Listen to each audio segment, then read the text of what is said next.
The following program on PBS 39 is made possible in part by Excellence lives here in northeastern Indiana. It's reflected in more than 200 nationally recognized degrees. It drives our Division I sports.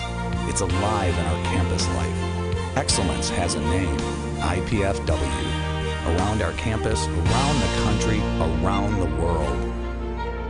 Excellence lives here. Indiana University, Purdue University, Fort Wayne. One university, two great names. For nearly 60 years, Arts United has worked to bring the rich, diverse talents of our region together through support of the arts, socially, culturally, and economically. Arts United, providing a home for the arts in Northeast Indiana.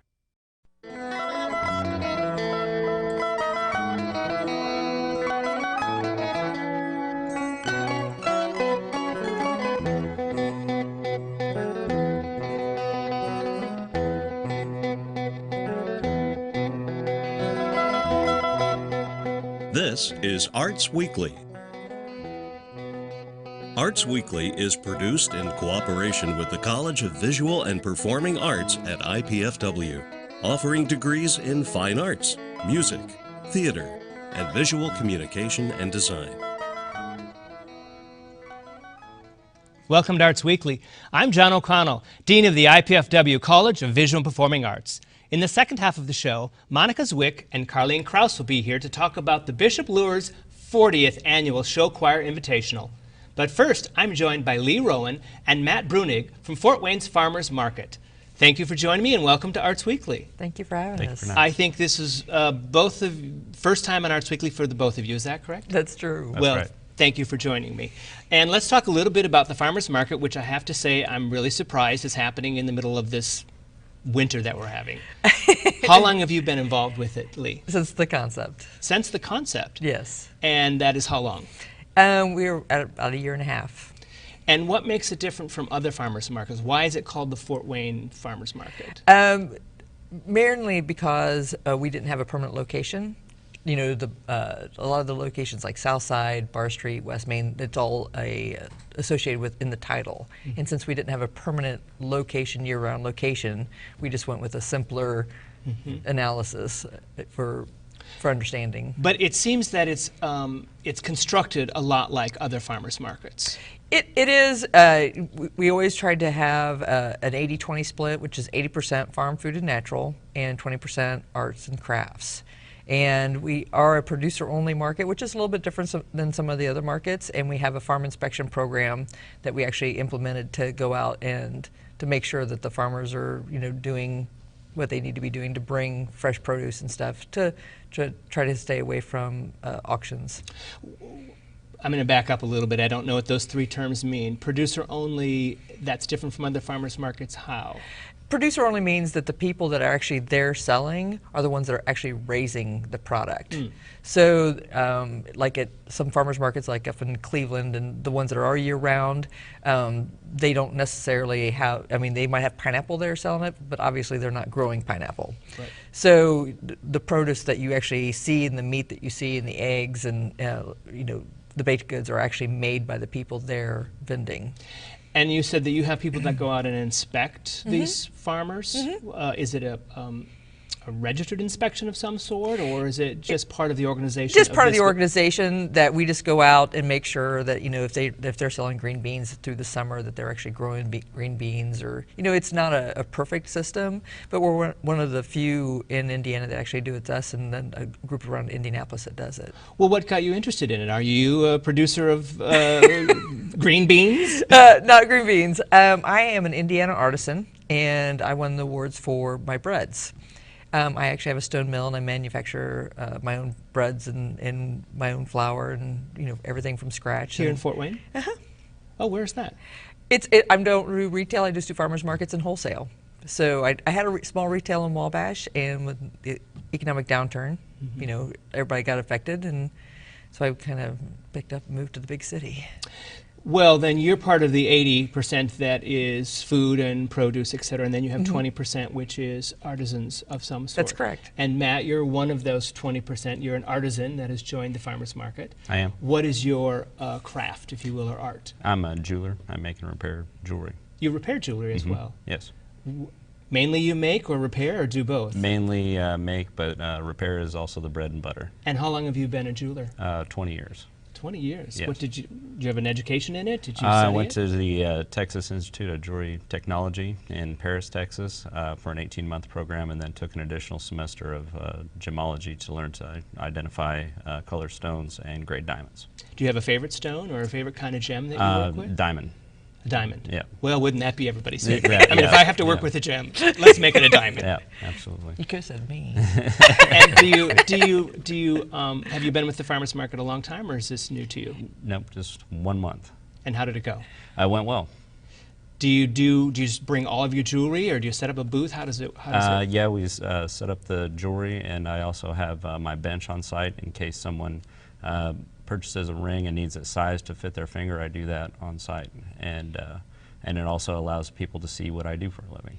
That's one of the unique things about him. It's as far as different, how he sets himself apart from some of the other jewelers and stuff that we have, is that because he is there crafting and people can watch, and I think that's very visual, you know, for people. Well, I think people go to a farmer's market to have an experience, not just to go and buy some green beans. They go to, especially this particular farmer's market. I've been to this particular farmer's market, and because of the 20% artisans, it's not just to run in and buy your vegetables and get back out. You really can stroll through and watch artists and spend a lot of time. We hand pick the vendors, and we try to weave a very pleasing, you know, fabric. And you know, there's a lot of camaraderie, and we help each other and stuff. But you know, we try to protect our vendors as well. So like, we don't have 5 jewelers or you know 5 potters, or you know, we try to make sure that all of them have a positive experience while they're there. Now, who's we? Is it a board? Is it a consortium of some sort? It's when I started the farmers market, when I got the idea and stuff, a lot of it had to do with the response from the community. Oh, they were sad to see the markets go into the season, and my friends that were vendors were like, oh, you know, what are we going to do this winter? You know, I really missed the market, I missed the people, that kind of stuff. And the closest market was Ministrista down in Muncie, and or Carmel, Noblesville, that kind of stuff. And being an Indiana artisan, I can go to those places, but there was a limit to other people. So that's why I started developing and looking for a location. And the we is vendors and volunteers from the community that get together, and we select the vendors, and we work on, you know, marketing and advertising, and you know, our next game plan. So it's located where? The actual farmers market? In Parkview Field. It's in the Lincoln Financial Event Center, and a lot of people are confused by that, but it's actually below the big scoreboard. I mean, as far as if you're... So on the east side of the ball field, there's a fairly large building, and it's in that... Right, it's actually attached to the parking garage, and so... convenient. It is convenient. Well, convenient for vendors and for guests. Yes, especially with the winter that we're having, Right. as we were discussing earlier.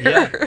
So, I mean, we do find that, like, in colder days, snowy days, that the parking garage is used more. Matt, let's talk a little bit about your art. I think we have some photos of your jewelry, and I'd like, if you wouldn't mind, telling us a little bit about some of the pieces we have on the screen. So if we could show some of Matt's artwork, and I'd like him to tell us a little bit about it. All right, this is a fabricated piece, and that's green tourmaline in it. There are stones set into the end of it. Those are not diamonds, those are cubic zirconia. And it's a tube setting. I call this kind of a macaroni setting because it looks like a bent piece of macaroni, and then on top of a solid piece of sterling silver. It's silver. Do you consider yourself is it a silversmith? I consider myself a silversmith. It's something that's more affordable to people these days with the price of gold and things. I've been trained as a goldsmith, but that's my main medium. Also alternative metals, including copper and brass. And what is this? This is a steampunk piece. It's considered upcycled. It's a watch movement probably from the 30s or 40s, and the crab's legs are cast. I do a lost wax casting in sterling silver, and then weld those to the. Is that a brooch, or is it a? It's available both as a brooch and a pendant. Oh, I see. Okay. This was actually a wasp at one point. What I do is Wait, a real one? It was a real wasp. A real one? Yeah, and so I cast its body in a mixture of copper and sterling silver, and then where the gears are, I fabricated the wings and added those gears and such, so it's somewhat of a mechanical wasp. Wait, a mechanical wasp. Well, it's interesting because I think our photo probably doesn't do the justice of the intricacy of the work, because that must be a fairly small piece. It was a fairly large bug, but yeah, it's probably about 1.5 inches wing width. And is it also a ring or a brooch, or? It is a pendant. It's a pendant. And it's when it's worn, it looks like the wasp is stinging outward. Do you like to kind of gather other sources and other influences, other medium to put into your jewelry? Yeah, I think that this has really been a good experience as far as just being able to, be creative. And sometimes you see different pieces, and you wouldn't think these two items go together, something organic and something mechanical, and that's where the real art comes from. How long have you been in Fort Wayne, Matt?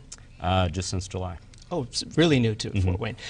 In my study, something about you have a fairly successful Facebook program for your sales? Yeah, I started Jewelry by Matt B. In 2010, primarily through Facebook and then Twitter, Pinterest, and then Etsy as well. Yeah, that's been a very good venue for us to sell it online, and then started doing shows 2 years ago. Let's get contact information, if we can, first about the farmers market. How do people get information about the farmers market? They can go to our Facebook page, Fort Wayne Farmers Market, or they can go to our website, fortwaynefarmersmarket.com, and we're always looking for talented people or have a passion for something, and always looking for farmers and growers. And it's on the first and third Saturday of every month? Yes, it is. Throughout the winter? Yes, until May 17th is our last day, and we're having a spring fling with the band and everything. Okay. So fill the concourse like we did last year.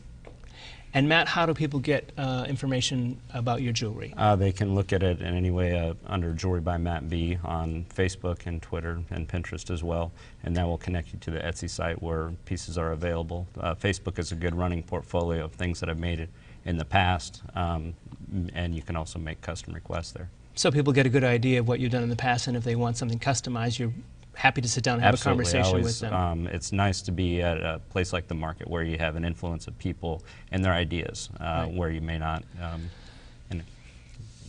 Well, I am thrilled that there's a farmers market that's going on in the middle of January and February in Fort Wayne, and thank you for that effort. I'm glad that you've gathered these artisans and these vendors. It's really great finding him. I mean, it's he's so talented, and there's so many talented people, and we're really lucky. There's so much talent in Fort Wayne. Well, I will see you at the farmers market. Okay, look forward to it. After this short break, we'll hear more about the Bishop Lure's upcoming 40th Show Choir Invitational. So please take this minute to view our performance calendar of what's coming up in our area. We'll be right back with Monica Zwick and Carleen Krause.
It's hard to believe, but the Bishop Lure's Show Choir Invitational is celebrating its 40th anniversary. Joining me to talk about this celebration and magnificent event are Carleen Krause and Monica Zwick. Ladies, welcome to Arts Weekly. Thank you for joining me. Oh, it's a pleasure. Thank you. I'm so proud of you. I have to just say right from the start that Carleen Krause is one of my first friends at Fort Wayne, because she is teacher extraordinaire. Oh, thank you. I had some drama teachers on a few episodes ago on Arts Weekly, and I say it again: no one works harder than high school drama and music teachers. And Carleen, you do both. Yes. So Bishop Luers is really lucky to have you. Oh, thank you, thank you, thank you. So let's get to the Invitational. The 40th Invitational. Unbelievable. It is unbelievable. Is this the oldest in the country? It's the longest running show choir in the competition in the nation. In the nation. So it started 1975. Father Fred Link, who was the music teacher at that time, decided to get a competition together where they would bring in educators to critique the choirs. And at that time, we were called swing choirs. And he did that. The first year there were what? 7 choirs. 7 choirs. Bluffton, Local. Norwell, local. Concordia had a swing choir, and they competed.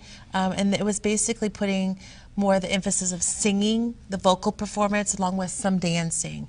And that's what they were judged on. Very simple criterias, and look what it's expanded to. Right. As I say, you know, there's not a weekend in the United States starting late October through June, and now in the world, in Canada, and far reaching out to other countries, that there's not a show choir invitational, and it started at Bishop Luers. Wow.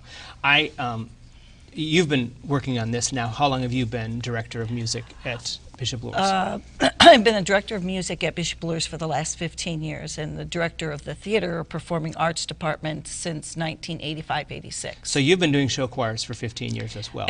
Well, prior to that, I was at another high school, but at Bishop Luers for 15 years, yes. Well, is it a little bit like a speech competition? I mean, do you go around from one competition to the next, or one invitational as a choir? Yes, we compete weekend to weekend also. We're this coming weekend, we will be at a show choir invitational at East Noble High School. And how many choirs do you have at Bishop Luers? We ourselves are very, what do I want to say, gracious or Fortunate. Fortunate, thank you. Yeah. To have 3 choirs. All men's group that we started, this is our second year in our girls and our mixed choir. So that's a great privilege to have with only 600 kids in our student body. Yeah, and I know from experience that one of the great things that Ms. Krause is good at is recruiting those boys from that football team, because I've seen them on her stage in musicals. Yeah, she has, and she actually recruited my son, who was a wrestler, and she's Right. like, "You're here." Yeah, so that's exactly. what he was doing. I Yes. mean, kudos, because to have an all-men's choir, that's pretty impressive at a high school level. But that came from the guys themselves. Oh, they wanted to. They wanted did. to start one. Yes, we've wanted to get one going for about 5 years. But what's interesting about it is we are one of 5 or 6 male show choirs, all male show choirs in the United States. In fact, we're the only one in the state of Indiana right now that I believe is out competing. Right. Mendeline, who's coming to our competition, has a choir, and they're out in Illinois. So. Well, then who do they compete with when they go to a... The women. The women. The women. Yes. Okay. They've changed it to a unisex. They call it unisex division. So. All right. All right. Now, there are some regulations about competing, are there not? I mean, you Yes, have to there are rules. There are rules. You have Yeah. to tell me a little bit about it. Don't you have to stay on the risers to a certain extent, or? Go ahead. Not to that point. I mean, your performance time, we limit ours to 25 minutes. You have 25 minutes of performance time, and typically it's set up. It's to set up, to tear down, get everything off the stage. And most show choirs do a performance anywhere from 15 minutes to 20 minutes of actual singing, dancing, and music, and then you have your setup time, depending on the elaborateness of the sets and the staging of the risers themselves. But there is choreography in some of these performances. I mean, they're danced and they're costumed. Oh, and, yeah. I mean, Oh, yes, it's a major, it's a show. It's a Broadway show a sometimes. show choir. Yeah. It is. So is it, are you affected by Glee? Is the popularity of show choir affected by Glee? I think show choir has been become more popular, a little bit more towards Glee, towards the students that aren't involved in fine arts. There's more of that acceptance. In no way is Glee really what these kids do. I mean, besides No. singing and dancing, but they don't show the 12-hour rehearsal days. They don't show the voice cracking, Yeah. the Right, tired, exactly. the muscles and this. Right. And Yeah. that's probably the one thing that bothers me the most about the Glee program is that you really are not seeing what Right. the hard work that these high school students put into this art form. Yeah, we as theater teachers know Sure. that when we direct plays, it's the same thing. It's like, boy, they just sang that song on Glee in 2 seconds. Yeah, We sure. worked No 4.5 practice. months on that, Yeah, on no that practice. 2-minute On that dance 2 number. minutes. That's right. Yeah, That's right. absolutely. Yeah. So how many people come to an invitational? How many choirs do you invite? Well, Monica's our director of the Invitational, and she can address how many we have. 19. We have 19 choirs this year, all the way from West Virginia, Ohio, Illinois, and Indiana. This year, with it being our 40th, we invited all of our past grand champions, and we've been privileged to have a lot of them come back. A lot of them chose not to come because of the competition. Once you're a grand champion, you don't that's stiff competition. I don't want to fall off that pedestal. No, That's a no. far fall. So we have some premium choirs coming this year. I'm very excited. Yes. Showchoir.com, they rank all the show choirs nationally, and we have four or five top nationally ranked show choirs coming to our competition on little old Fort Wayne. Well, So- yeah, but brag a little bit because you guys have been at the top of that list a couple of times. We have. Oh, very much so. Very much so. You Beginning have of quite this a year we have reputation. been, yes. Absolutely, you've been at the top of that national list. Yes. We have been. What do you mean by grand champion? Are there awards? I mean, how do you? We give What a nice Oh, I'm way. glad What a we nice segue segue. into that. And it's heavy too. It's heavy. Let me see. Oh, it is heavy. Wow. We give we give out probably the most awards of any of the competitions. We divide all of our choirs into a class system so that your school that has 500 students can be at least a class champion within their size of school, and we have an A, B, and C. And then out of that, the top 6 mixed choirs then, no matter what size, compete in the evening. We also on Friday evening have a junior high competition where we have 6 a middle grand schools. champion junior high, middle school, and then we also have a unisex during the grand champion. We don't have them compete in the evening performance, but we award a grand champion in that category. We give out awards for the best percussion, the best wind, the best keyboard, so that those, the best technical, best vocals within the show, the best brass. So those students that are not necessarily up there in front of the crowds Get have- some acknowledgement. exactly. Right. Sure. Exactly. Now, who makes these decisions? Our judges. We And the have judges are from where and what? currently they come from Indianapolis, Southern Indiana, Ohio.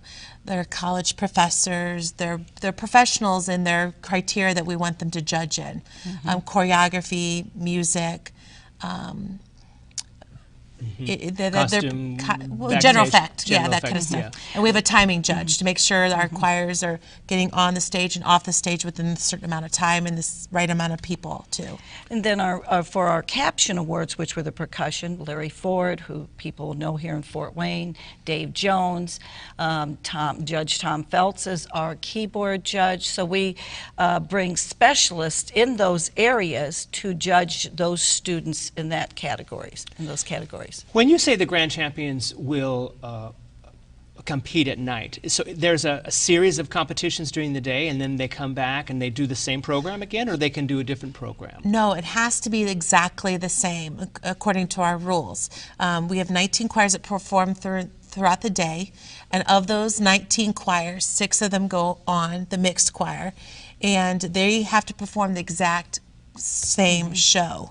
Same students, music, everything has to be the same.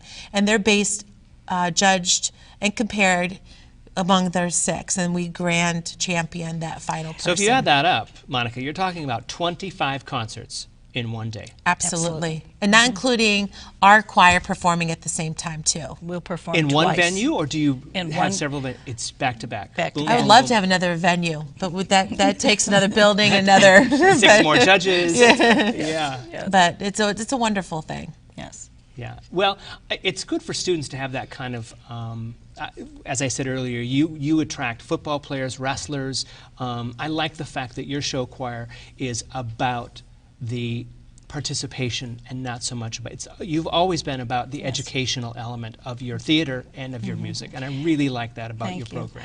I think that's my goal is that every student at Bishop Luers High School by the time they've graduated has been in one theater production or has been in one of our choirs and been in a performing group, and getting close. Getting close. So do you handpick these? No, you didn't handpick these 19. You went after some other grand champions. But do you limit the number? I mean, because you've got to get it done in one day. One day. And so is 19 your cap? And that's. I like to say 19. Actually, I like to say 16 is our cap. But we can't say no sometimes. Yeah. And so we've had up to 21 choirs in our small building. This year we had 35 who sent in applications, and we were only able to select the 19. We select the premier groups.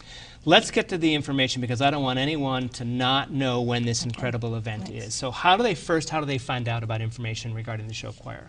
Well, it's on our website at www.bishopluers.org. It's available on Facebook also. And showchoir.com has all of our information regarding show choir schedules and judges. So that's available at showchoir.com too.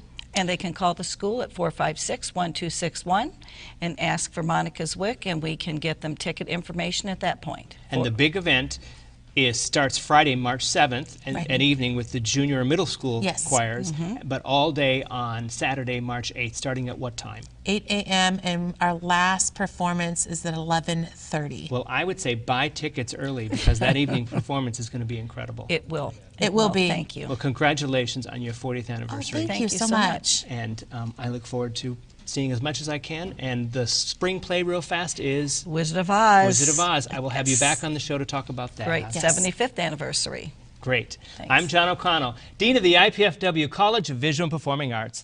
Please join guest host Melinda Haynes next time on Arts Weekly, when she'll visit with Allison Ballard of the Jesters from the University of St. Francis. Then Michael Floyd will be here to talk about the upcoming Windsong Film Festival. For up-to-the-minute arts updates, you can find us on Facebook, Twitter, and YouTube. And be sure to join us here live Thursday evening at 7:30 on PBS 39. Thanks for watching Arts Weekly.